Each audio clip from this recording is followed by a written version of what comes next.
الراجل العطار عمال يدقها ما عجبتنيش خالص، فتحديت نفسي وقررت ان انا اعملها بقى على اصولها بطريقتي بالانجريدينتس الحلوه هبقى خدناها في البيت. هنحمص السمسم، نحط كوبايه، هو كده دخن واخد لون ذهبي. نحمص الكمون، حصى، ربع كوبايه كزبره. هنبتدي نطحن الحاجه كلها في المطحنه بتاعه البن او البهارات.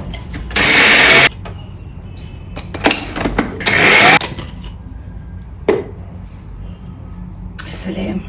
كوبايه سوداني هعمل نصهم ناعمين شويه ونصهم هعملهم اخشن شويه. السمسم هنحط شويه منه صحيح في الدقه بتاعتنا وهنضرب الباقي. السمسم لازم يبقى بارد علشان ما يطلعش الزيوت اللي فيه.